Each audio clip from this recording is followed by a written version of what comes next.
Salam kompor, Salam kompor. sobat kompor. Kali ini kita eh, kedapatan tamu. Ya. Kita agak jumbo atau jackpot ini karena ICT Woman Ya. sekaligus tentang digital forensik ya. Iya. Jadi dapat dua topik sebenarnya, dua apa? Narasumber. namanya? Dua narasumber yang dua-duanya woman dan dua-duanya ahli digital forensik. Iya. Jadi ini edisi sangat spesial. Spesial, Gitu, dua kali karena spesialnya. Dua kali spesial. Nah, memang sekarang ini juga lagi ada kasus-kasus spesial Iya. ya tentang dokumen palsu katanya. Ya, ahlinya juga palsu. Kalau ini ahli beneran. Kalau ini beneran. Nah, kita tadi tanyakan yang dimaksud dengan ahli digital forensik itu seperti apa gitu ya. Nah, Tapi kita nggak ngebahas tentang kasus yang ribut-ribut itu. Kita membahas tentang keahlian digital forensiknya. kita ributin yang Yang lain, lain. yang beneran, yang kasus Pada beneran. provokator rupanya. Kita kenalkan dulu Iya. narsum kita. Kita mulai dari paling muda atau paling muda juga? Semua masih Lebih muda. lagi. yang tua cuman Om Parlin aja. Kita berdua karena dipanggil Om. Ya, kita mulai dari Pauline, Iya, Borusi Burian ya. baru si Burian. Ya, coba diperkenalkan dulu dari mana ya dan bagaimana bisa terjebak di dunia digital juga, khususnya digital forensik gitu. Iya. Baik, perkenalkan nama saya Pauline Prilly, Borusi Burian. Jadi memang saya ada boru, sekalipun mata hampir nggak kelihatan. Putih lagi. Lu mata juga nggak kelihatan, tapi mata nggak kelihatan. Perlu diforensik. Perlu diforensik Forensik biar lebih DNA besar. beneran. Iya benar. Kalau saya sendiri lulusan saya S1 saya IT dari Oh. BINUS. Untuk sertifikasi untuk tadi forensik digital ya. Jadi saya mengambil sertifikasi itu ada namanya NC, jadi NCASE certified. Memang ini NCASE. vendor based ya. Emang kan kayak Yang kedua CHFI, Certified Hacking Forensic. Ini yang nggak vendor base Ini ya? yang nggak vendor based. Nah, itu terkait dengan pendidikan dan ini ya sertifikasi saya. Nah, kalau misalnya pekerjaan saya sekarang sendiri, mungkin kalau saya memperkenalkan nggak hanya sebagai praktisi digital forensik. Jadi agak sedikit apa ya bahasanya ya? Bukan bermutasi ya. Jadi pada akhirnya menambah ingredient sendiri nih. Jadi ada Kolaborasi gitu ya. kolaborasi. atau Jadi- transformasi. Ya, mungkin semacam itu. Jadi saya menambahkan ada tentang akuntansi dan juga tentang hukum. Jadi saya membuat perusahaan ini dia bergerak di bidangnya namanya fraud investigation. Fraud investigation. Front Iya. investigation. Nanti- Wah, ini hal nanti yang kita bahas lagi. sama sekali Nanti baru ya. kita Nanti bahas akan lagi. di Bagaimana hubungannya dengan digital forensik? gitu. Betul. Nah, Nah. sedikit cerita. Ya, silakan. Kenapa saya mau jadi digital forensik? Sebenarnya kalau didalami, dulu itu ternyata jadi impian masa kecil. Oh. Kalau Om mungkin manggilnya Om ya. Iya. Om Iya, iya, Om. ya. kasihan amat Apalagi Om. Ini emang Om. Om aku boleh manggil Mbak. Iya boleh Mbak. Mbak masih diizinkan. Masih diizinkan. Kalau aku- Om sama Mbak tahu 5 sekawan nggak ya? Oh tahu. Udah, Oh aku tahu iya. banget. Nah. Aku masih punya itu bukunya. Masih baca sampai sekarang. Ah, masih ada. Iya. Detektif. Nah, itulah yang ternyata kalau didalami saya itu dari kecil udah ditanamkan itu. Jadi saya mau ada jiwa, saya mau jadi investigator. Tapi Detektif, ya. ketika kecil saya nggak tahu kalau itu ternyata ada loh ilmunya pekerjaan yang nyata gitu. Karena taunya cuma dari bacaan buku. Kalau narsum yang berikutnya perlu dikenalin lagi. Udah sangat terkenal sih ini. Enggak juga. Karena dia multi profesi dia. Tapi perlu dikenalkan juga karena kali ini praktisi digital forensik. Bukan sebagai bartender ya. Oh, benar itu. Betul.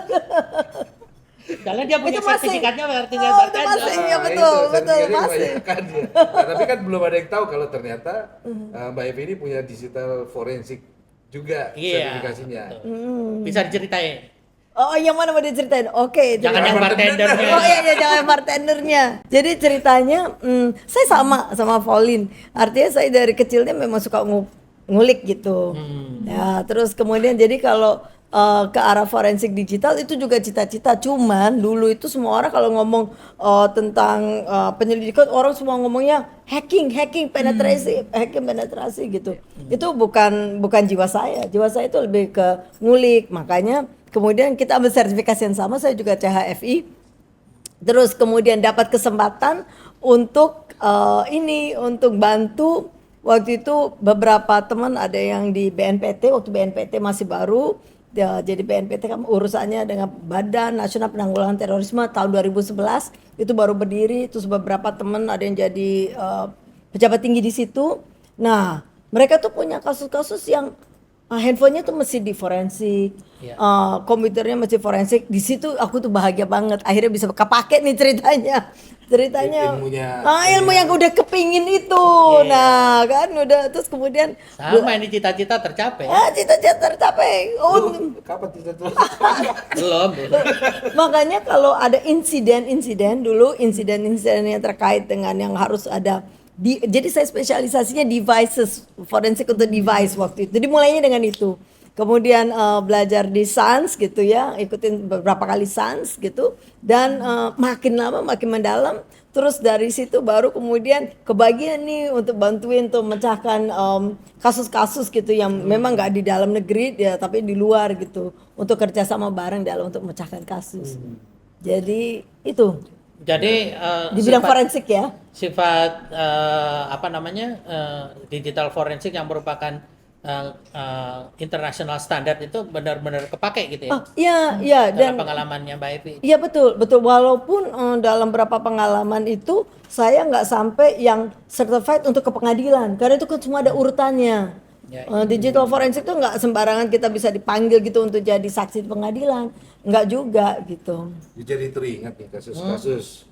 Ya kalau digital forensik itu mungkin ada beberapa kasus ya yang di Indonesia yang cukup membuat hype gitu ya, viral. Mungkin kopi cyanida pernah kan. Iya betul. Kemudian yang seru ya. Ya yang seru-seru gitu ya. Terus yang terakhir ini dokumen palsu atau apa? Orangnya yang palsu. Bukan nih, ijazah bukan. Bukan. Fontnya aja yang palsu. Bukan. Nah, Ahlinya yang palsu. nah ya ini Ya, mungkin paksa dia. kita Ini nanti dipotong lagi sama Irwin ya.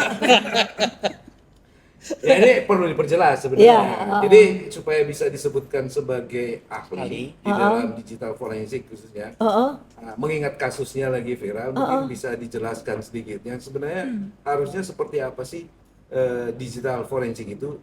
Claimingnya dulu ya, baru kemudian prosesnya di dalam digital forensik. Kalau mau ngambil kasusnya, saya boleh ya? Ya, Sebagai boleh lah. case saja, harusnya seperti apa sebenarnya? Itu Pauline jawab dulu baru aku. Ya. Oke. Ini mungkin kalau aku ngambil dari etimologi penggalan katanya ya, digital dan forensik.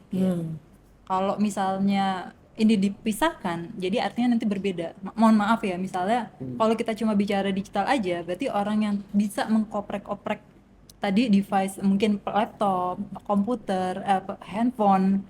Ya mohon maaf, ini banyak ya. Kita ke ITC, itu ada. Terus kemudian kita ke daerah-daerah tertentu, itu yang ngoprek banyak ya. Engineer ya artinya ya. Engineer, betul. Iya. Nah, tapi kemudian menjadi masalah karena ada kata forensik.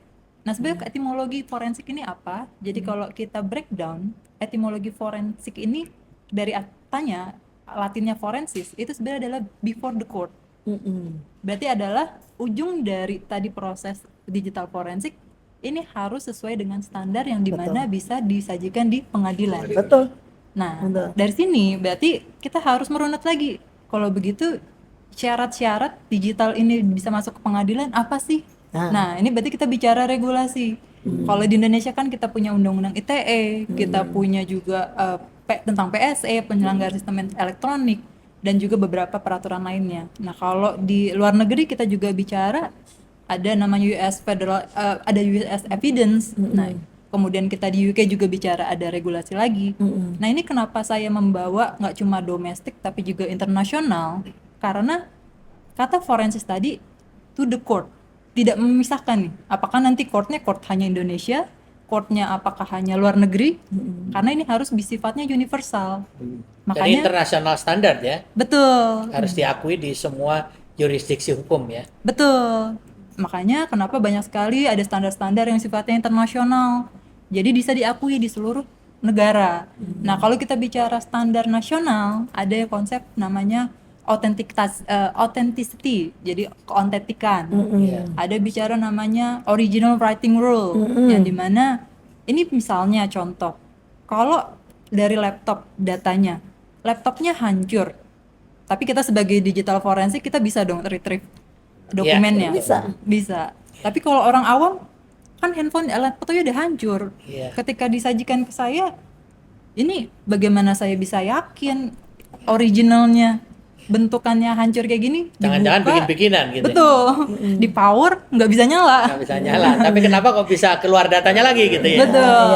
Iya. Nah, ini kan banyak internasional standar yang sudah menjelaskan bahwa memang ada prosedur rulesnya yang harus dijalankan, dan ini harus bisa dibuktikan. Betul. Dan bisa diverifikasi oleh pihak lain, pihak Bisa independen. dipertanggungjawabkan ya. Betul. Jadi baik secara teknis maupun secara hukum ya. Betul. Terutama hukum acara. Betul. Nah, itu mungkin aku sekilas tadi terkait dengan forensik digital itu pentingnya tadi nggak cuma paham terkait dengan digitalnya, tapi tadi ada rules-rulesnya. Iya. Kalau Mbak Evi gimana nih? Kalau pengalaman saya di kasus-kasusnya internasional, pertama tuh rules pertama adalah sebagai seorang forensic digital investigator harus memastikan bahwa integritas data itu benar. Integritas data itu berarti data yang disajikan tuh betul-betul belum tersentuh, belum dimanipulasi. Nah, itu ada prosedur. Contoh gini. Jadi ngambil pengalaman ya di pengalaman di suatu tempat, saya dipanggil, terus waktu itu ada kejadian insiden gitu, ada orang yang mati lah cerita di situ, terus ada laptopnya, ada handphonenya gitu. Memang forensik yang kedokteran gitu, mereka mengambil dulu foto-foto gitu, foto ini tapi nggak diapa-apain. Baru kemudian kita yang sebagai investigator masuk itu rules pertama gitu. Rules pertama tuh kita harus memastikan kita juga ikut dalam keadaan di crime yang kejadian TKP ya, crime scene itu kita juga ngambil foto. Semua itu kita juga prosedurnya sama forensik yang kedokteran, kita foto-foto dulu. Udah. Yang kedua, jadi itu barang belum kita sentuh. Identifikasi ya berarti. Ya. Kedua, kita begitu melihat gitu, kita harus pastikan supaya ini tidak terjadi perubahan data, kita harus pastikan powernya off. Ya kan? Karena kalau kita nggak copot gitu, nanti pada saat masuk kita tarik atau apa kan dia akan berubah. Dia bisa tiba-tiba ada yang on remotely atau apa gitu ya. Jadi itu kita udah pastikan gitu. Nah, begitu kita udah pastikan, maka selanjutnya kita tuh sudah membawa misalnya kayak USB gitu yang kita akan sedot datanya atau apa, kita pastikan di lab sebelumnya ini clear, ini segala macam. Nah, waktu ngambilnya pun itu kita udah harus bawa plastik Faraday. Plastik itu untuk memastikan ini tidak kena statik, kena apa. Nah, nggak bisa di-remote dari luar. Nggak bisa di-remote dari luar, makanya barang itu harus dibungkus dalam keadaan rapi.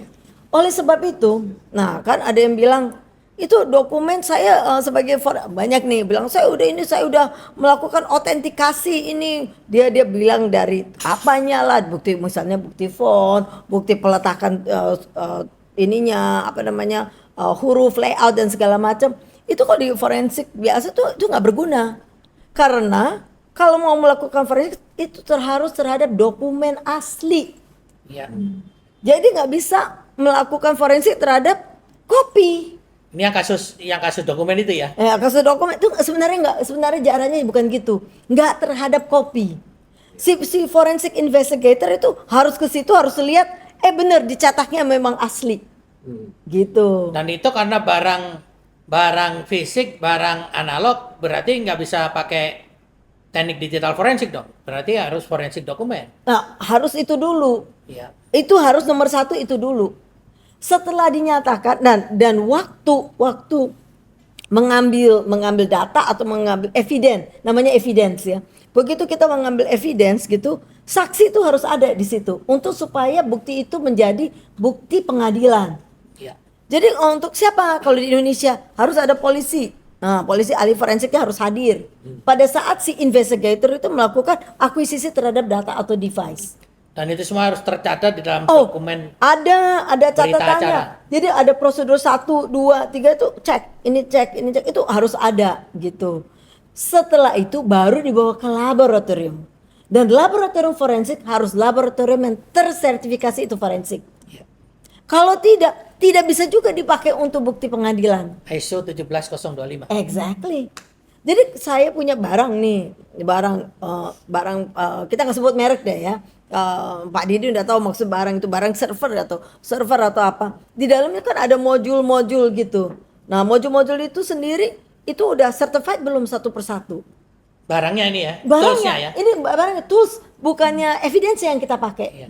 Toolsnya Toolsnya tersertifikasi nggak? toolsnya dulu tersertifikasi, komputernya tersertifikasi, baru si evidence itu di forensik terhadap barang-barang yang sudah tersertifikasi. Kalau nggak bisa dijadikan bukti pengadilan, tidak akan diterima. Ini international standard dan ini yang pernah saya alami gitu ya. Jadi artinya apa nanti opini atau bukan, jadi kita nggak bilang hasil analisa dari forensik itu tidak akan diperdebatkan gitu. Jadi nggak boleh dong meriksa digital evidence itu tadi pakai laptopnya Om Parlin, minjem dong bentar gitu. Oh nggak bisa, nggak bisa. Karena ini barangnya toolsnya nggak tersertifikasi Nggak bisa, ya. nggak bisa. Nah, kalau gitu. sampai itu dipakai terkontaminasi evidence langsung gagal semua. Oh enggak, dan nggak bisa dimasukin di dalam pengadilan, itu gagal. Nah, Karena gini, ya kalau saya pakai tools yang tidak tersertifikasi, di dalamnya kita nggak tahu apakah itu misalnya apa nih yang terjadi? apa yang sudah terjadi di dalamnya, apa yang sudah tertanam atau tidak sengaja tertanam itu nggak ada ininya. Tapi kalau itu tools itu udah tersertifikasi, memang ini yang hanya bisa dipakai. Gitu. Jadi kita nggak mau nyebut merek ya, maksudnya ini yang udah bisa dipakai gitu. Baru diakin contoh nih aku contoh. Mbaknya kebetulan dari pernah dari vendor tertentu kan, jadi tahu nih ceritanya. Kita mau memforensik handphone. Nah, handphone tuh kita ngomong buatan China, itu kan macamnya banyak banget. Iya. Ya. Ada yang OEM, white label. Nah itu udah ya, OEM sih nggak masalah gitu, tapi kan standarnya si handphone itu beragam. Iya, iya. Betul. Terus kemudian yang kita pakai untuk memforensik dia sebenarnya standar kita tuh nggak memenuhi dia. Dia bisa aja kualifikasi dia lebih tinggi dari yang kita biasa pakai mesinnya. Itu aja udah nggak bisa. Jadi kita kalau mau memverifikasi itu, itu device itu bisa diforensik di device kita harus pastikan device ini certified nggak terhadap barang itu. Kalau belum upgrade dulu. Ya betul. Dulu, gitu.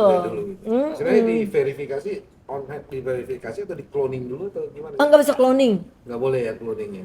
Kalau untuk mobile device itu nggak bisa di cloning. Nggak boleh. Jadi harus Beda, pendekatannya realnya, cuman toolsnya harus tersertifikasi.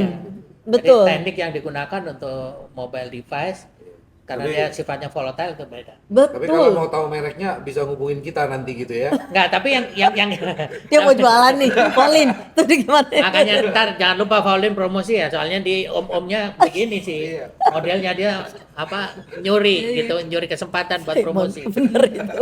Jadi Mbak Evi, pertanyaannya jadi gini, jadi kalau ada yang sekarang di depan publik gitu ya, menyebut dirinya ahli atau oleh media dilabeli sebagai ahli, tapi nggak menjalankan prosedur yang seperti itu tadi, Gini ya, jadi kualifikasinya gimana? enggak, aku enggak mau sih gini. Di Indonesia gitu. Kadangkala yang menyebut dia ahli forensik itu juga salahnya media juga yang melabelin orang-orang itu ahli forensik kan. Tanpa misalnya meriksa latar belakang Dan yang di ini pun yang diajak ngomong pun nggak mau ngaku gitu ya. Maksudnya Malah Nggak tahu, bukan itu sih kan- gitu. Seneng dong dilabelin ya, begitu. kan harusnya jujur tuh ya. Ya jujur kan seneng dilabelin. apakah standar dari Indonesia memang sebenarnya gini, kan tadi tanya, aku ceritakan standar internasional yang dipakai sama aku dan pernah terjadi gitu, dan kita mengikuti standar yang itu. Jadi kalau di Indonesia memang mungkin tingkat kedewasaan terhadap forensik digital tuh belum sampai ke sana. Tapi sebenarnya kan standarnya itu kan sudah diratifikasi oleh Indonesia ya, dia sudah Yeah. diadopsi. Jadi dalam ISO 17.000. bukan yang 27037 itu kan Oke. sudah sebutkan di situ bahwa keahlian forensik itu kan memiliki kriteria keahlian di situ ya. Antara lain ya tadi ya memiliki sertifikasi yang diakui secara internasional, menggunakan peralatan yang tersertifikasi, harus juga. dan ini yang paling penting mengikuti prosedur standar yang terstandarisasi secara internasional, diakui di jurisdiksi manapun, dan patuh terhadap ketentuan undang-undang. Termasuk tadi yang Mbak Evi ceritakan itu kan proses mulai dari identifikasi, akuisisi, bukti elektronik, itu kan semuanya dibawa ke laboratorium, kemudian dianalisis dan menghasilkan laporan forensik gitu ya. Laporan forensik yang ditandatangani oleh pejabat yang berwenang untuk itu, kemudian baru bisa diterima sebagai alat bukti di persidangan ya. Tapi itu semua itu kan diatur dalam hukum acara gitu. Jadi kalau ada menurut saya nih ya, kalau ada yang mengaku ahli atau dilabeli sebagai ahli tapi tidak menjalankan prosedur itu, ya dia tidak berkualifikasi. Bukan, maksud saya jadi menjawab juga. Kalau dia punya sertifikasi itu harusnya menjalankan itu dong. Oh iya, betul. Udah pasti. Kan? Udah pasti. Iya, Kalau nggak, iya, udah kalau pasti. Kalau tidak menjalankan berarti diragukan. Iya. Kalau udah punya sebutan keahliannya. Wajib kalau udah punya sertifikasi. Gitu. Kalau dia melanggar kode etik ya. Jadi sama juga kalian digital forensik ini juga sama. Sebenarnya di dalam digital forensik ada komunitasnya nggak sih? Ada. Sebenarnya saling kenal nggak sih? Ada. Jadi kalau saling kenal harusnya kita bisa tanya dong. Ada, dan harusnya. Enggak harusnya. Betul. Harus. Kayak ini AFDI. Asosiasi Forensik Digital Maksudnya Indonesia. yang kemarin sering muncul itu benar nggak komunitasnya? Bukan, nggak ada di dalam komunitas. Makanya kan di salah satu jadi kan salah satu itu cirinya keahlian profesional itu memiliki komunitas. Ya. Karena kenapa komunitas ini penting? Bahkan sampai ke tingkat formal ada asosiasi profesi. Pentingnya itu apa? Salah satunya untuk menegakkan kode etik tadi. Betul. Kan yang digital forensik ini sama ada di Indonesia, ada Asosiasi Forensik Digital Indonesia. Ya, atau setidaknya kalau nggak AFDI, nggak kenal orang AFDI, hubunginlah kedua narasumber. Selain itu ada komunitas yang lain, komunitas forensik yang tidak merupakan organisasi resmi seperti AFDI, itu ada juga. Karena memang banyak di antara praktisi forensik ini yang juga hobis gitu ya. Oh iya. Enggak, untuk jadi forensik digital itu harus hobis. Udah pasti. Udah pasti. Jadi biasanya dari komunitas, nanti ketika dia aktif sebagai profesional itu baru dia bergabung di AFDI biasanya. Betul. Setelah dia biasanya dia tercertified gitu. Dia udah melalui berapa training. Dia baru join AFDI gitu. Dan AFDI itu di dalamnya banyak juga yang memang udah pasti banyak ahli-ahli forensik yang benar-benar pegang kasus. Mereka banyakkan dari Bareskrim, jadi dari itu cybercrime gitu. Penting juga ya track record kasus. Nah ini kalau Faulin udah berapa banyak kasus ini? Nah, kalau setiap hari nggak?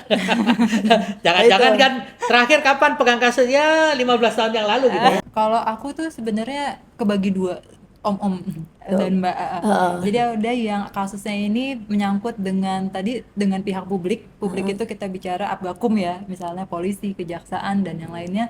Ada juga yang private. Nah, jadi kalau misalnya untuk di publik itu memang mungkin masih sekitar 10-an lah ya. Itu paling banyak kayaknya 10 kasus setahun, sebulan, sehari. Oh enggak. Itu memang range-nya paling dalam kalau setahun tuh 1 atau 2. Biasanya kita memang bantu publik nggak begitu banyak. Tapi kalau untuk private ini yang memang fokus ya mohon maaf ya karena kalau ini kita bisnis ya. Iya, ini bisnis emang. Jadi kalau ini tempatnya kok. Jadi kalau publik memang kita sifatnya namanya pro bono. Jadi kita CSR lah ya. Iya, CSR. Makanya saya punya partner jangan terlalu banyak deh. Batasin setahun maksimal 1 atau 2. Oh iya. Ini investigasi forensik. Kelihatan nggak, Win? Situ aja. Nah, yang khusus buku ini ditandatangani nih. Oh, dia pamer udah dapat tanda tangan. Iya, buat saya. Jadi kalau sobat kompor mau beli bukunya dan ditandatangani hubungi saya. Jadi ini buku ini ditulis oleh Faulin dan tamu kita yang di episode yang sebelumnya Mas Paku Utama. Ya. Yang waktu itu membahas tentang judi online ya. Ya ini bersama dengan Freely punya buku ini. Ada 2 buku ya? Ada 2 buku. Satu lagi Evolusi satu Fraud. lagi, ya, Evolusi Fraud ini bicara tentang fraudnya. Kalau ini di sini secara fraudnya bicara dulu ya, tentang jadi. disiplin ilmu atau keahlian fraud investigation ya, dan di sini ada beberapa contoh kasus. Tapi mungkin bisa diceritakan juga. Teaser lah supaya mau beli buku. Supaya mau beli bukunya. Dijual nih. Ya kompor. Ini sponsor kita yang pertama ini. Coba deh keterlaluan itu. Berat itu kata. Berat.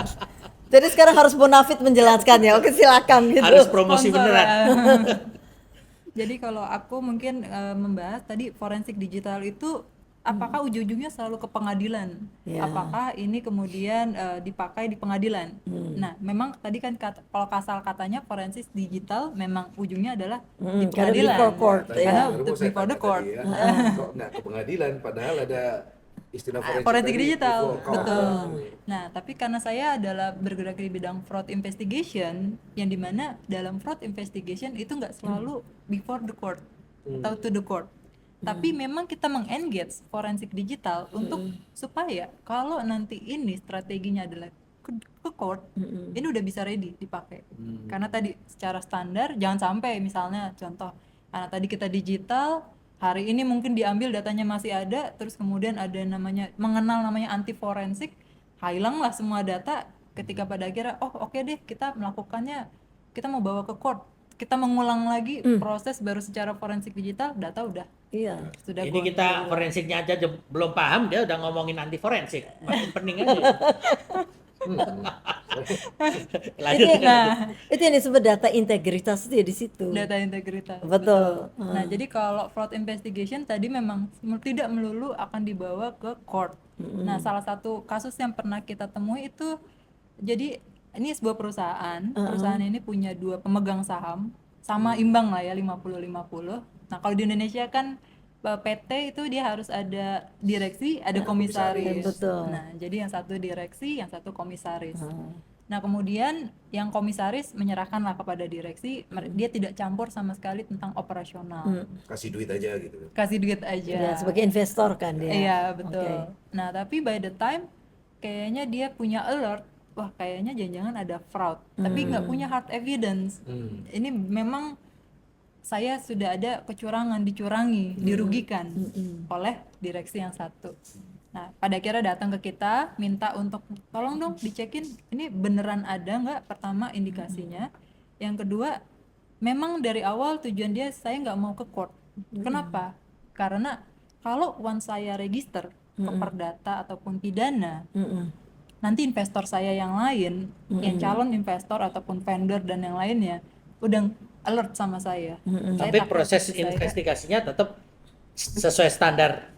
tetap, karena tetap kita menjaga tadi jangan sampai ketika once ini ke court ataupun pihak lawannya nanti bawa Yang ke ngebawa court, ke court. yang bawa ke court, ini justru dipertanyakan hasilnya. Backfire gitu. Iya.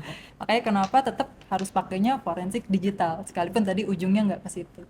Nah, jadi yang diinginkan apa? Jadi saya ingin membeli saham yang dia punya, tapi jadi bargaining saya, karena kamu udah merugikan saya, harganya jadi nggak, jangan pasang harga mahal lah gitu. Atau harga pasar deh tuh di bawahnya gitu. Iya, betul. Nah, ya udah kita masuk, kita lihat. Jadi ini mungkin saya juga nggak akan ceritakan industrinya apa, tapi ternyata memang ada beberapa hal yang setelah kita dalami. Contohnya dalam laporan keuangan itu kan kita lihat ada namanya pendapatan, berarti kan uang masuk, pengeluaran. Nah, pendapatannya ini dia peroleh dari pengerjaan proyek-proyek. Di situ misalnya dia diakui, oh pendapatan kita 1 miliar. Tapi ternyata kalau kita cek, ternyata kok dalam rekening si direksinya ataupun juga rekening satelit orang-orang yang dia percayai, ini pendapatan lebih dari 1 M loh. Jadi sebenarnya lebih dari angka yang dilaporkan. Nah, itu ada proyek yang tidak dimasukkan. Tapi ternyata ada juga proyek yang fiktif dia buat untuk menaikkan angka pengeluarannya. Jadi memang cukup Dua-duanya ini dua-duanya dimainin. Sisi. Nah, proyek fiktif ini masuklah ke DJP, ada alert. Jadi kok kamu, karena kan pajak bisa melihat ya laporan keuangan, Iya, bisa merinci kamu dapatnya dari mana, karena mereka butuhnya sampai rincian. Ada proyek-proyek yang kamu akui memang dijalankan, tapi kamu nggak pernah keluarin faktur pajak nih. Jadi kamu akui sebagai pendapatan, tapi faktur pajak berarti kan dikeluarkan untuk bukti kalau kamu memang menerima uang itu. Untuk melihat berapa banyak pajak yang kamu bayarkan. Insinyurnya kurang canggih nih. Iya, Mesti kalau belajar ini sama Mbak Evi. Oh gitu ya. Iya benar-benar. nah, Mbak Evi ini juga Mbak ahli Evi juga gitu. perpajakan. Oh wow, Enggak juga. banyak juga ya. Keuangan Hobi juga. hobi perpajakan gitu tapi enggak lah. Terus. Nah, terus variansi kita lihat lagi, oh banyak nih dokumen pendukung karena tadi proyeknya fiktif, diakui ada, berarti harus ada dokumen pendukungnya. Dokumen Ya. pendukung apa? Bukti serah terima atau invoice dan yang lainnya. Itu pun kalau kita lihat di backdate ternyata. Untuk proyek-proyek tahun 2020 tapi baru dibuat 2024. Nah, itu jadi pada akhirnya dari temuan-temuan itu ya tadi akhirnya si pemegang saham yang hire kita nego untuk bisa diakuisisi sahamnya. Nah, harganya ya tadi Jadi digunakan sebagai alat negosiasi ya. alat negosiasi. Tapi positifnya itu tidak ke pengadilan tapi musyawarah dan mufakat ya itu. Oh ya. Iya.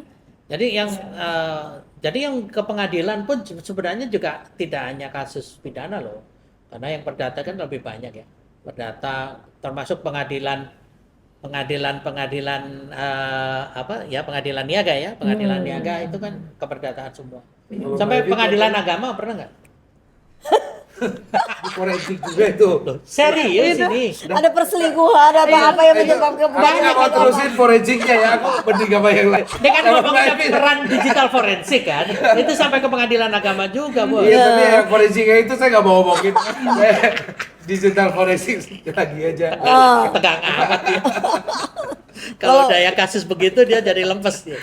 Kalau di pengalaman saya ada pengalaman unik nih dalam suatu investigasi. Jadi suatu hari tim kami jadi kita dibentuk satu tim untuk menginvestigasi ini ada di satu rumah itu tinggal 2 orang ya. Dua orang ini ceritanya dicurigai melakukan kegiatan yang melawan pemerintah, melawan kekuasaan dan segala macam deh pokoknya 2 orang ini. Nah 2 orang ini merupakan pimpinan dari mengatur kegiatan-kegiatan yang di luar rumahnya dia gitu. Jadi kalau dia melakukan di grup A gitu, dia bilang grup A kamu melakukan ini huru hara misalnya ya, dia aku nggak mau sebut soalnya kasusnya dia disebut huru hara. Nah grup A itu bisa bergerak melakukan huru hara. Dia bilang grup B kamu rampok emas di sana, grup B merampok emas di sana, grup C. Anehnya semua ini punya handphonenya bersih, nggak pernah terpakai. Nggak ada komunikasi. Oh, nggak ada komunikasi, bingung kan? Iya. Mereka terkonek sama internet, emailnya dibuka, nggak ada perintah di situ. Nah, bingung kan? Terus telepon landline, enggak ada, dia nggak punya telepon landline. SMS nggak ada juga. Nggak ada, SMS nggak ada. Bahkan akhirnya dipikir kali dia kirim ini perintahnya melalui misalnya tukang sayur, titip, nggak ada. Kurir ya, nggak ada Kurir. juga. Udah gitu, pas 2 orang ini pergi, terus Kan telepati kayaknya dia. nah itu dia. Tuh orang-orang selalu bilang, Vi lakukan aja man in the middle attack gitu, MI. Nggak bisa orang kalau man in the middle attack tuh kalau ada data lewat gitu. Data ada lewat tapi kayaknya nggak bisa dibuka juga. Nah lucunya di tempat orang itu cuma ada satu, yaitu game console. Aku nggak sebut mereknya. Terus orang pikir gini, iya Vi, game console kan kali perintahnya lalu chat. Lo kalau chat itu bisa dilihat data chatting. Nggak ada data chattingnya juga. Dia di game itu dia melakukan sesuatu. Dia gitu. melakukan sesuatu gitu, tapi kirim pesannya gimana caranya kan? Orang pikir chatting gitu. Nggak ada. Orang pikir kirim perintahnya ketik, nggak ada ketikannya. Maksudnya ketikan langsung yang ke itu tuh nggak ada. Kan harusnya dia bisa ngetik sama temennya gitu. Gamenya game apa nih? Game Aduh, tembak-tembakan? ada bener. Gamenya tuh game tembak-tembakan. Yang kita lihat pasti lihat tuh bongkar lognya. kita lagi mikirin orang gobloknya setengah mati. Mainnya gitu. Mainnya itu mati melulu gitu. Nggak ngumpulin skor. Dia nggak ngumpulin skor, nggak level ke berikutnya gitu kan. Tahu nggak kenapa? Jadi terang aja dia mati melulu. Karena dia main game tembak-tembakan, tapi yang ditembak itu tembok. Jadi dia menulisnya di tembok itu. Obviously ada, Tapi kan gitu data itu gak keluar secara log, kita kan gak bisa gitu. Jadi tulis no, yes, 121 kodenya berarti serang. Kode misalnya 567 berarti kamu interampol gitu. Game itu ke-reset lagi gitu, nggak ada trace-nya atau Nggak ada, justru kita bisa tahu dia gobloknya setengah mati karena dia mati melulu. Jadi gimana dia nggak mati? Dia lagi nulis di tembok sama lawannya, dia tembak, dia kok tembak. Nanti yang kita nembak dia juga dia lagi nulis balasannya gitu loh. Itu pasti dia baca serial Sherlock Holmes sampai selesai. Oh mungkin ya, mungkin. Itu kan aneh kan? Itu kan very. Ada yang nulis pakai air jeruk. Oh iya, Kan kemudian bikin hilang. ada. Nah, maksudnya ide-ide seperti itu kan cara Soalnya kalau dia ngetik, itu bisa diintercept ketikannya dia, itu kan data keluar jalan gitu. Kalau dia chatting pun itu bisa kelihatan ada anomali voice segala macam kan, atau voice-nya. ketahuan itu di saving datanya gitu, maksudnya saving gamenya. Pertama curiganya lihat scoring gitu. Ini orang main gamenya gimana? Tuh kita lihat main gamenya goblok banget ya. Mati melulu. Terus itu jadi setelah digerebek disita gitu ya. jadi nggak digerebek. Jadi ini operasi ini itu intinya aku ngomong digerebek atau konsolnya diambil. Konsolnya diambil, Karena terus dia dicurigai ya. karena kemudian kita bermain meniru pola mati. Karena kita nggak tahu dia ngapain. Kok bisa ya dia lagi begini mati ya? Dia ngapain sampai dia mati gitu. Baru kemudian setelah pikir-pikir, mestinya kita ngelihatnya gitu. What exactly they did terhadap itu? Rupanya orang itu lagi menembak ke satu, dari kemudian dilihat titiknya itu. Baru kita kemudian kita nggak tahu benar perintah yang ditulis karena kita nggak bisa memforensik itu. Tapi kita kemudian tahu bahwa dia memberikan perintah pada saat dia lagi melakukan tembakan ke tembok. Nah itu bisa. Taunya perintahnya apa setelah orang itu kemudian diinterogasi. Ya. Tapi kan sebagai seorang digital forensik tuh unik gitu loh. Iya, itu unik sekali. Berapa lama itu dari Cukup lama sih sebenarnya terus terang. Tapi kita memang dibatasi waktu karena itu kan harus saat diproses secara hukum segala macam. Ya kita untuk melakukan itu aja berapa tim? Bukan tim dalam negeri aja loh. Maksudnya kita satu tim luar itu itu. menarik gitu, depan mata tapi nggak kelihatan gitu ya. Itu lucu banget itu kan. Depan mata sebenarnya. Iya. Satu gamenya udah depan mata, satu lagi tembakan di temboknya istilahnya depan mata itu. Iya benar dan itu membuat saya sih secara pribadi semakin tertarik, semakin kepingin mendalami itu forensik. lagi ya. Iya. Tapi memang pengalaman-pengalaman seperti itu banyak kok. Jadi Kan? tantangan di lapangan itu beraneka ragam. Saya itu pernah waktu melakukan akuisisi terhadap satu mail server gitu ya. Kan mail server Iya, kan tadi jadi kamu suatu bilang. perusahaan ini pelanggar pajak ya itu. Jadi kasusnya kasus pajak. Itu gedungnya dikepung preman, dibakar gedungnya Om. Pada waktu kita lagi akuisisi itu gedungnya dibakar. Tapi Artinya tantangan, ancaman itu mungkin terjadi pada profesi ini. Gitu. Mungkin satu pertanyaan lagi nih buat Pauline. Jadi pengalaman selama ini perusahaan yang meminta jasanya Pauline itu dari bidang apa aja? Untuk menjawab itu Macam-macam ya. Artinya industrinya Banyak kan macam-macam. industri. Iya. Jadi kalau tadi mungkin aku ngambilnya dari ini ya. Riset STFI tadi Association Certified Proxy Miner. Jadi mereka secara regularly itu 2 tahunan itu mengeluarkan survei. Ditanyalah semua fraud miner itu yang tersertifikasi. Kalian itu pernah nanganin kasus berapa aja? Oh iya. Dan Iya, ini benar. ya selalu ada itu tiap 2 tahun itu selalu ada, bahkan nilainya juga meningkat.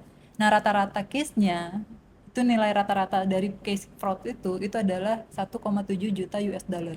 Kalau kita rupiahin mungkin sekarang 28 miliar, sekitar segitu. Nah tadi dengan nilai 28 miliar, jadi sebenarnya perusahaan yang mengalami ini juga sebenarnya beragam. Jadi nggak cuma perusahaan yang mungkin skalanya kecil, bahkan perusahaan skala besar yang sudah punya sistemnya pasti lebih bagus ya. Misalnya beda lah antara yang kecil dengan yang besar. Tadi Mas Didin bilang pasti udah punya sistem forensiknya sendiri.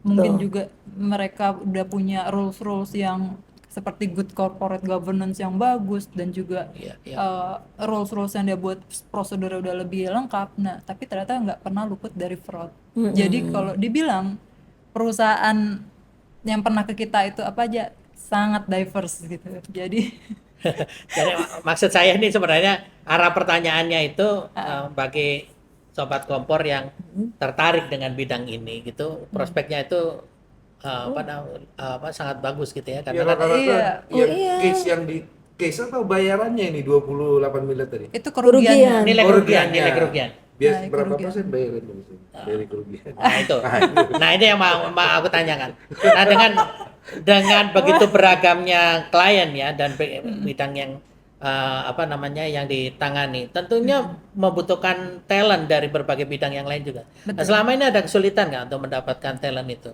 Ini terutama untuk sobat kompor yang mungkin berminat gitu, ini jadi prospek mau jadi profesional di bidang ini gitu. Investigation, digital forensik dan sebagainya. Nah itu pasti jadi satu tantangan. Tadi pertama adalah kita bicara forensik digital. Sekalipun forensik digital di Indonesia kan udah cukup banyak ya bisa dikatakan gitu. Tapi kalau kita lihat secara statistik, taruhlah kita ambil parameter universitas deh. Universitas apa aja sih yang punya Berarti banyak yang ngaku aja kali itu. Yang punya jurusan gitu forensik. Kayaknya Ada belum berapa? ada kalau di Indonesia. Harusnya ada. Ada pusat studinya paling di UI ya di Jogja, Universitas Islam Indonesia. Nah, dia punya pusat studi forensik sendiri ya. Telkom kayaknya ada S2-nya itu tapi masih tandem sama cyber. Jadi bukan yang Kalau aku juga S2-nya juga cyber ya. Cyber, Jadi ya. salah satunya forensik ya. Forensik, betul. Karena mungkin forensik digital S1 forensik digital tuh masih terlalu sempit ya untuk dijadikan sebuah. Di UI juga belum jadi satu jurusan sendiri ya, Betul. Pak Yudi ya di sana. Betul, masih cuma pusat studi Pusat ya. studi ya. Jadi belum sebab kalau di UK misalkan itu ada S2 yang memang jurusannya memang jurusan forensik. Satu Digital institut forensik. gitu. Iya, jadi satu jurusan kan misalnya ada jurusan manajemen, jurusan apa gitu kan. maksudnya- Ini jurusannya ada, bukan jurusan Satu fakultas Bukan atau jurusan satu IT gitu. bukan jurusan IT gitu. Kalau aku kan ini kan magister teknologi ya, magister teknologinya karena teknologi informasi secara general. Salah satu mata kuliahnya ada forensik gitu. Tapi kalau di sana memang Betul-betul forensik. jurusannya memang jurusan forensik aja gitu. Nah, yang lain-lain. Kalau di kita fakultas forensik atau satu Jurusan aja mungkin, jurusan aja belum ada. Belum apalagi ada. fakultas. Enggak, di UK. Oh, yang di UK itu jurusan. Jurusan. Jadi fakultasnya apa? Fakultasnya IT kayaknya. IT ya. Iya, tetap IT. Nah, itu kalau kita bicara universitas aja ya tadi sebenarnya statistik untuk mencari forensik digital pertama ya yang universitas yang punya kurikulum forensik digital cukup sangat terbatas untuk di Indonesia saat ini. Mahal banget soalnya bikin laboratoriumnya. Jadi resource-nya masih kurang dong. Resource-nya sangat kurang. Jadi selain talentanya sendiri juga fasilitas itu juga masih Iya. kurang. Tapi menjanjikan loh. Menjanjikan tadi. Itu benar. Kalau nih ya sebenarnya Kalau di luar negeri Mbak Evi ngelihat gimana? aduh kalau itu menjadi satu kebutuhan ya karena terutama perbankan, industri-industri itu sekarang udah punya in-house kan forensik sendiri. Di Tapi Indonesia juga mulai sih sebenarnya. nah, tapi maksud saya untuk mengencourage gitu anak-anak muda ya sebenarnya saya tuh mau bicara dari pengalaman. Saya sendiri kan backgroundnya sebenarnya S1-nya bukan forensik. S1-nya ekonomi terus perpajakan pula lagi kan. Terus kemudian S2-nya sendiri hubungan internasional tuh satunya lagi ekonomi bagian monetary lah ya, finance banking gitu. Nah, namun gitu karena passionnya itu memang tadi yang mengulik segala macam, maka dari maksudnya arah saya menuju ke forensik digital itu memperkaya diri sendiri dengan mengambil sertifikasi, kemudian memang ambil kursus-kursus sendiri gitu supaya bisa bisa dapatkan pengalaman. Terus kemudian dari kursus itu kan kita punya network, dari teman satu kelasnya kita kan orang-orang yang dikirim-kirim dari pemerintah-pemerintah lain gitu. Nah dari situ karena kita punya network, mereka kemudian sharing kasus. Jadi Evi tolong bantuin nih kasus ini gitu Evi. Nah dari situ tuh semakin mendalam semakin dalam. Jadi sebenarnya pengalaman itu sendiri juga mendidik kita untuk menjadi ahli forensik. Tapi saya bersyukur kalau memang akhirnya udah ada fakultasnya. Zaman dulu kan saya nggak ada fakultasnya, jadi kalau udah ada fakultasnya, ada kejuruannya, jadi orang ada kesempatan untuk fokus di situ. Itu tadi ngomongnya di luar kok, Mbak. Ya kalau Yang dulu sampai jurusan kan di luar kan? Iya, iya. sini kan, Kalau di belum, sini, studi kalau di sini baru belum. studi. Studi. Nah, ini Tapi kalau udah sampai ada, waduh buat. Nah, tapi kalau menuju ke sana sambil nunggu di sini nggak ada, ya kalau harus melewati jalur. khusus mungkin kita. Ya. Kalau kursus, training, sertifikasi banyak. Cuma Ya, apa misalnya harus belanja. Ya kendalanya mungkin mahal ya. Ya makanya seriusan punya atau enggak kayak yang Oh. ini kan? Nah, Nggak jadi betul, Pak.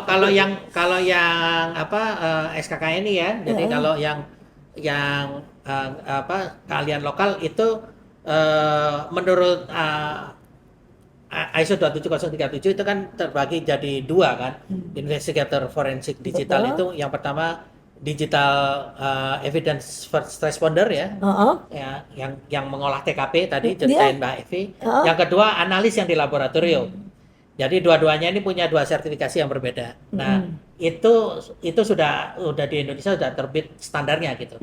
Jadi orang bisa menyelenggarakan kursus dengan harga yang Orang lebih bisa mudah, menyelenggarakan kursus. Tapi kalau yang lebih trainernya- murah gitu trainernya dibandingkan ada yang memang, sertifikasi Mbak. internasional. Mbak Evi. Nah gini, kalau tanya trainer aku yang di Indonesia, aku nggak pernah ikut di sini kan, ikutnya di luar. Yang mungkin kita juga perlu ini ya. Iya, ya di sini sih Kalau di pernah. lokal banyak lokal banyak Ya maksudnya rujukan sertifikasinya udah juga. Ya di sini saya pernah ikut sekali, tapi maksudnya kalau sampai intens ikut di sini, kebanyakan saya di luar. Kenapa? Terus tanya, V kenapa sih di luar gitu? Pertama, di luar pilihannya banyak. Yang kedua, itu tadi kalau supaya jadi pintar kita mesti belanja kasus. Kalau kita nggak pernah dapat di train kasus dan kasus, kita nggak makin pintar, kita makin pintar teorinya. perlu jam terbang. Tapi jam terbang itu yang kita mesti cari dan susahnya kalau di Indonesia kalau kebetulan kita join di polisi, cybercrime unit segala macam, belanja kasusnya itu banyak. Maksudnya banyak. Tapi kalau kita nggak terkait sama cybercrime, terus kita mau di mana? Gitu. Nungguin orang, berarti kan nunggu orang untuk memberikan kita pekerjaan. Nah, nunggu orang berikan pekerjaan, kalaupun kita dapat pekerjaan, nggak ada mentoring gitu, dalam arti dalam kutub mentoring yang mengatakan Evin nih kamu coba lihat dari angle ini, kamu coba lihat dari angle itu. Makanya kalau di luar kita kemudian jadi satu teman, dia kan ada yang mentor, Vi kamu mentok di mana gitu. Jadi di kursus itu nanti ada mentoringnya. Ada mentoringnya, Dan selain networkingnya juga. networkingnya kemudian jadi Komunitas kita tadi ya. komunitas tadi, jadi kita tuh dapat kasus lagi gitu. Tapi ada satu lagi yang mau saya tanya. Tadi kan sertifikasinya kan bartender, pilot. Kok Oke. sebenarnya prerequisite untuk menjadi digital forensik itu apa sih? Ya passionate gitu ya, bener-bener Passion aja, cukup. passion gitu ya. Kalau nggak Harus ada, dari hobi. Kirain harus bartender apa gitu. oh nggak, oke, Ya, itu nggak ada. Terus buktinya apa? Itu juga perlu ya. Kalau nggak sambil mabok kali nggak bisa kerja kali. Ya tapi serius. Mungkin kan sobat kompor ada yang tahu, saya bidangnya nggak cocok ke sana kayaknya. Saya butuh apa dulu belajar supaya bisa ke Jadi digital forensik yang tadi. paling penting itu minat dan mencintai. Soalnya nggak ada lagi itu ya forensik itu pekerjaan kalau orang nggak suka boring, bener nggak? Ya, karena mesti sabar tuh. Waktu itu nggak bisa diakalin. Beda kayak pentes. Iya. Udah gitu selain itu kan emosi. Waduh. Emosi masih tertata gitu. Karena misalnya kita berhadapan sama orang yang lagi yang ceritanya lagi memiliki kasusnya. Jadi dia yang pelaku kejahatannya gitu. Kita kan akan menghadapi itu. Kalau emosi kita nggak bisa tertata, nggak akan keluar, nggak akan kelihatan. Mesti sabarnya tuh sabar gitu. Jadi aku udah cerita di luar negeri nih kalau ngambil pentest ya, lagi dari kursus-kursus pentest, rata-rata anak-anak umur 20, umur 30 gitu.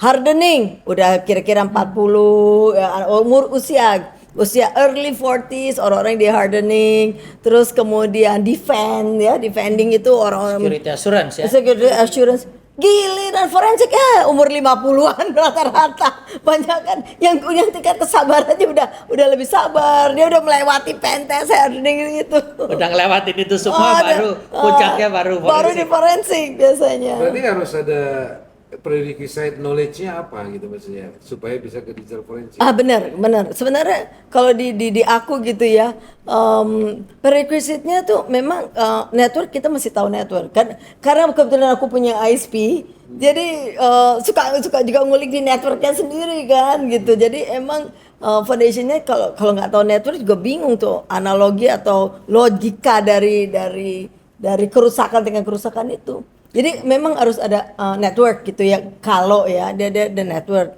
Terus yang kedua dia juga harus belajar strategi dan analisa gitu. Jadi itu ada course-nya juga. Jadi bukan course yang orang mengajarkan orang untuk bagaimana dia menganalisa, dia berstrategi. Biasanya di course yang terkait intelligence gitu kan, ada yang itu. Nah itu ke sana. Jadi tadi Mbak Evi sempat singgung yang sertifikasi SANS ya. Sertifikasi SANS yang untuk digital forensik itu ada prerequisite-nya Om. Iya. Sebelumnya harus ikut sertifikasi 301. yang lain. Betul. Jadi biasanya sertifikasi tentang Hacking dulu. hacking. Harus hacking dulu. Hacking, kalau kita ethical hacking gitu ya. Terus Ethical hacking security. kemudian security sama pentest biasa. Betul. Tapi kalau pengetahuan cybernya ada dulu ya. Itu termasuk tadi yang hacking tadi. Oh, sebelum ke hacking kan harus tahu networking dulu. Nah, Enggak, kalau di sertifikasi yang SANS itu sudah include di dalam hacking. Oh, Jadi pengetahuan tentang jaringan cyber atau security ya. Nah, beda lagi nanti kalau yang satunya lagi kan Mbak Evi, Evi sama kayak gua. Jaga Evi itu dulu ada kalau sekarang nggak ada. Dulu itu ada prerequisite-nya harus CEH dulu. Jadi hacking ethical hacking dulu sama apa namanya network defender. Kalau mau tahu lebih detail silakan hubungi Om lagi atau Langsung aja salah Bang, satu Bang. langsung. Kalau Pauline kenapa bisa ke itu tadi dari IT memang ya?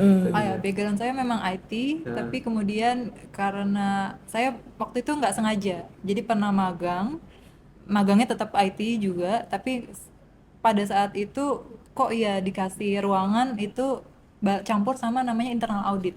Benar. Aku juga di audit ISO itu. Iya benar. Jadi akhirnya kerjasamanya dengan ahli-ahli. Betul. Nah saya baru merasa ini yang sebenarnya saya cari, bukan IT, hanya IT saja gitu. Betul. Tapi saya menarik ini internal audit. Nah dari situ yang saya tahu di Indonesia misalnya Big Four untuk perusahaan terkait dengan audit accountant gitu.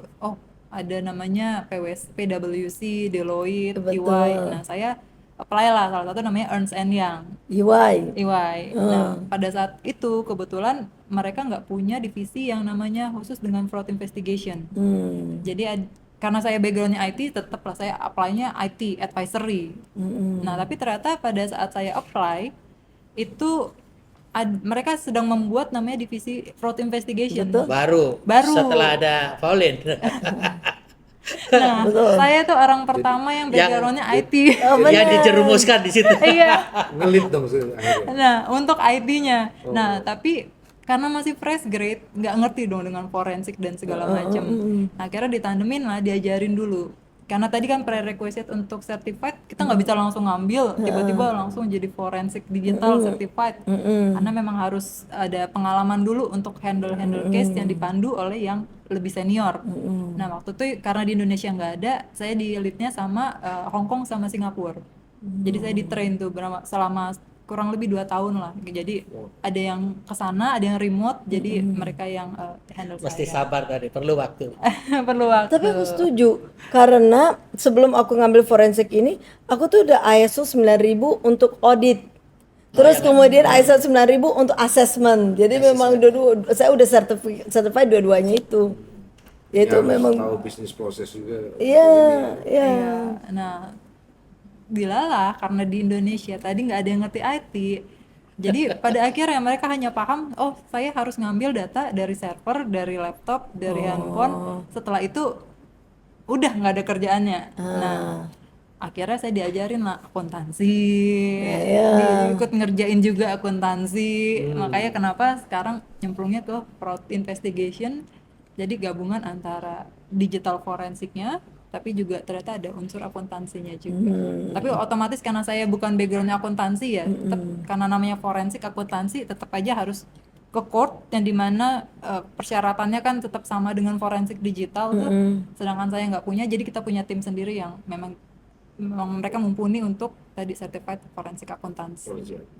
Ya, mungkin cocok backgroundnya karena aku juga sebelum yang ambil forensik ini kan di ISO itu kan lead auditor. Nah, sebagai lead auditor tuh kan kita diajarin. Dan kebetulan saya memang bagian keuangan juga jadi menyukailah keuangan itu ya.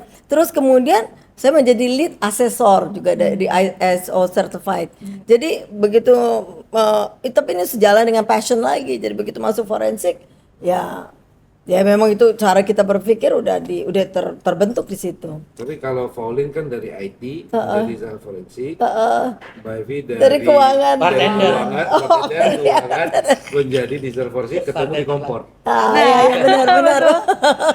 Oke, ini mungkin pertanyaan penutup ini ya. Jadi mungkin bukan pertanyaan, saya minta komentar gitu ya. Jadi Pauline dan Mbak Evi gitu ya, apa pengalaman selama ini di digital forensik ini, apakah nanti kira-kira itu ya, ke depan itu memang semakin diperlukan kolaborasi dengan ilmu-ilmu yang lain cabang. Kalau ini sekarang kan Pauline dengan sebagai fraud investigator kan kerjasama dengan Keuangan. para akuntan ya, apa namanya para ahli hukum gitu ya. Mungkinkah ke depan nanti ya akan ada diperlukan gitu ya ahli-ahli dari cabang keilmuan yang lain selain dari digital forensiknya sendiri? Mungkin aku untuk menanggapi Mas Didin mau cerita nih Mas, ada satu kasus ya Oke. terkait dengan forensik digital. Tadi kan kesannya orang taunya pokoknya begitu ngeliat handphone, begitu ngeliat laptop langsung sedot gitu. Benar. Bawaannya Dracula kayaknya penghisap Iya, benar. data. Nah, kalau misalnya kita di fraud investigation, bayangkan kalau satu perusahaan isinya 1.000 karyawan, kan nggak mungkin kita ngambil semua laptop langsung kita analisis jadi satu barang. Berarti kita harus perlu mengerucutkan ini siapa yang jadi targeted. Nah, ini pernah cerita aku ini menggunakan ilmu psikologi juga. Di mana psikologi ini peran. Jadi ada satu kasus di mana ini direkturnya, ini saya tidak membuat stereotype tapi ini berdasarkan riset saja. Misalnya kita lihat backgroundnya ini mohon maaf saya tapi tanpa mendiskreditkan tertentu ya. Kalau backgroundnya keuangan, biasanya dia orangnya detail, terus kemudian controlling. Iya, emang. Jadi Wah, itu kayak aku tuh. iya maaf Kayak aku Mbak. banget, jadi aku dengerin coba. Kayaknya kenal kayaknya. Kayaknya kenal gitu. Oh iya tuh. Terus nah. Lama-lama nyasar tidak terus. Jadi kalau misalnya dalam satu kasus fraud kita lihat background tadi suspeknya adalah keuangan, berarti dia orangnya teliti dan controlling. Tadi pokoknya saya ingin tahu every step yang dilakukan tuh apa, datanya kemungkinan besar ada di dia. Jadi laptop yang kita ambil adalah laptop orang tersebut. Di TO dia, di target. Tapi beda kalau direktur backgroundnya marketing. Marketing ini dia lebih kayak apa ya, social butterfly ya, dia senang. Iya betul. Ngider kemana-mana, tebar pesona. Iya benar. Nah betul. Lu banget ya. Walaupun dia mengorkestra sesuatu, biasanya lebih cenderung sukanya email aja nggak ada, chat nggak ada, telepon atau verbal. Jadi lebih susah untuk mendapatkan kalau kita cuma ngambil laptopnya aja. Nah, Biasanya nggak ada isinya soalnya. betul, karena kebanyakan kosong. Jadi kesaksian ya yang penting. Iya, nah. Tapi biasanya orang ini selalu mempunyai satu orang kepercayaan, entah satu atau dua atau berapa orang. Kita lihat ini kuncinya di mana. Nah, ini beda-beda. Saksi mahkota. Iya.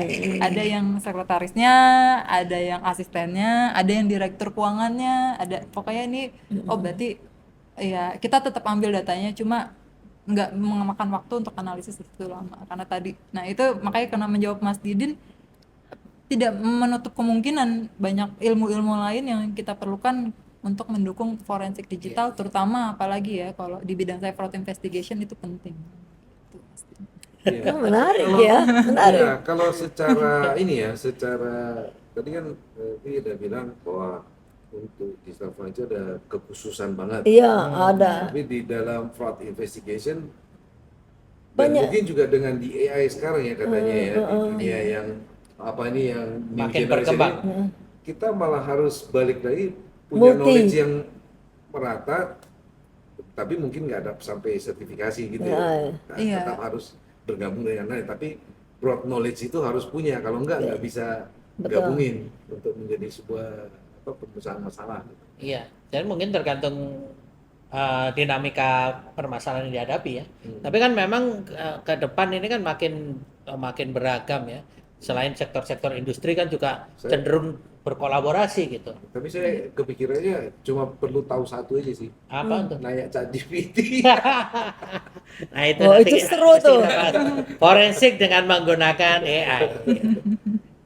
Betul betul. Sebenarnya ya kalau ini tantangan forensik ke depan ya. Jadi kan ini menutup nih. Saya gitu ya sebagai praktisi ya.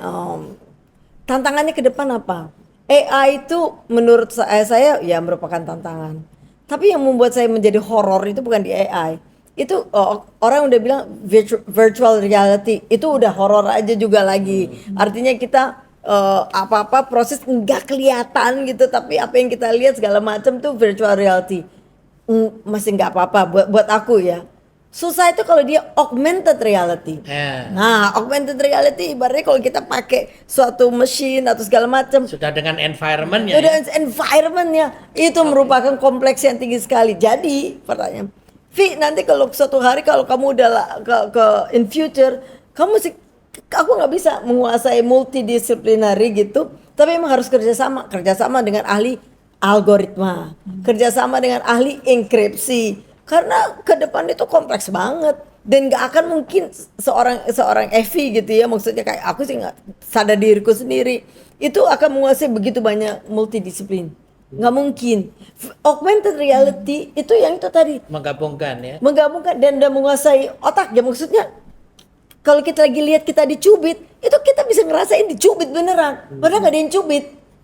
Ya itu sebabnya saya pernah diskusi dengan seorang pakar apa namanya cyber law, kawan kita juga. Iya. Itu sudah sangat sering mulai dibahas gitu ya. Jadi nanti kejahatan terhadap persona kita yang di ruang digital itu ya dihukumi sebagai kriminal juga. Jadi kalau di dalam AR tadi, misalkan Mbak punya avatar di situ, avatarnya dicelakain gitu oleh avatar yang lain, itu bisa jadi crime. Iya. Gitu. Sampai ke sana. Saya garuk kepala. Nah intinya gitu. Kalau tanya itu kan sebagai penutup. Unreality, fight with unreality. Iya dah. Iya. Nah itu apa nggak? Investigatornya apa nggak lebih sulit? Karena yang di investigate ada dua persona, kan lebih sulit lagi. Tadi aku ceritain yang K-pop tadi ya, itu persona yang sepenuhnya virtual itu sudah ada, dan dia beraktivitas sosial. Jadi dia punya karya, punya produk yang diperjualbelikan juga dan menghasilkan keuntungan ekonomi. Jadi kalau punya itu hak dicederai, paten nanti, betul. punya nama baik, punya Jadi kalau dia dicederai, branding. itu masuk kriminal juga. Gitu. Tapi balik ke yang soal multidisciplinary, mungkin nggak sampai deep ininya, tapi setidaknya bisa tahu untuk mengaitkannya nanti kan. Jadi dia harus bisa analisa, iya. Tapi kalau kemudian tahu persis, tetap dia harus hubungan sama orang ahlinya. Iya. Karena sulit kita punya perasaan, oke, mungkin jangan-jangan gini, tapi si ahlinya mungkin pendapat yang lebih tepat, yang lebih ini. Kalau sementara ini kan perdebatannya yang aku bilang tadi sudah sempat dibahas, yang soal forensik dengan AI tadi itu, AI digunakan sebagai salah satu tools, alat bantu untuk melakukan forensik, itu yang pertama. Yang kedua, AI-nya sendiri sebagai target forensik. Jadi ada produk AI itu Nah, yang ikuti di forensik. ini bisa jadi topik berikutnya. Mungkin Iya. ada teaser dulu untuk terakhir deh nih ya dari Tadi tadi. udah terakhir. Udah 3 Tadi- kali terakhir. Iya. Ya udah jadi teaser aja kan. Oh iya, jadi teasernya dari Pauline aja deh kalau. Apakah ada ini misalnya di bidangnya itu tadi ada udah mulai mengingatkan AI atau Jadi kalau di bidang fraud investigation sendiri sebenarnya ada yang sudah mulai membuat AI-nya. Jadi Oke. ya kalau bicara adalah deteksi fraud ya. Misalnya dari sekian banyak data, kalau sekarang kan tadi yang saya ceritakan masih manual nih, manusia person yang melakukan gitu. Tapi sekarang sudah banyak yang membuat AI itu dengan parameter-parameter yang dibuat udah semakin bisa menganalisis. Terotomatisasi. Iya betul. Jadi begitu data langsung masuk di feeding langsung ketahuan tuh mana yang kira-kira menjadi anomali. Nah tadi pertanyaannya yang Mas Didin katakan forensik digital bisa jadi dibantu oleh AI. Berarti kan dalam hal ini juga fraud investigation dibantu oleh AI. Tapi AI juga bisa menjadi subjek target Untuk dari diinvestigasi. untuk diinvestigasi oleh forensik atau harus digital. disertified dulu Nah itu oleh AI lain. Yang mensertifikasi juga AI. Oleh AI lain. Mbak Evi mungkin ada closing. Enggak, tadi aku udah closing Udah closing. soalnya. Oke. Iya, Kalau udah, gitu, saya closing 2 kali. Om Kompor yang closing kalau Oh gitu. iya. Saya sudah membuka, kau yang mengakhiri. Ada betul. Oke Mas Didin. Baik, Sobat Kompor, kita sudah di penghujung edisi istimewa yang menampilkan 2 Sri Kandi kita ini. Topik Yang berikutnya AI tunggu tanggal mainnya. Di bidang keahlian yang sangat spesialis ya dan sangat langka. Dan ini ahli yang sebenarnya. Dan ini yang ahli yang Yang sebenarnya, punya sertifikasi. bukan yang dilabeli sebagai ahli. Jadi kalau mau manggil ahli forensik, ini dong harusnya. Tarifnya jelas. Tarifnya jelas. Tarifnya jelas. Nah, itu Tarifnya yang jelas. tarifnya jelas gitu. Kalau Dikira profesional kita kan lagi cari begitu duit ya. di sini. Enggak Namanya juga. juga promosi. Baik, Sobat Kompor, mudah-mudahan diskusi kita, ngobrolan kita kali ini bisa memberikan wawasan baru buat rekan-rekan bahwa ternyata digital forensik itu seperti ini ya, nggak seperti yang ribut-ribut yang belakangan ini. Oke, pantau terus channel Kompor, jangan lupa terus dukung kami dengan subscribe dan like dan share. serta tonton juga video-video kami yang sebelumnya, dan pembahasannya juga tidak kalah menarik dengan narasumber-narasumber yang lainnya, termasuk rekannya Pauline, Mas Paku, dan kita berjumpa dalam edisi yang selanjutnya. Salam Kompor. Salam Kompor. Ya, Kompor sign off dari Matraman.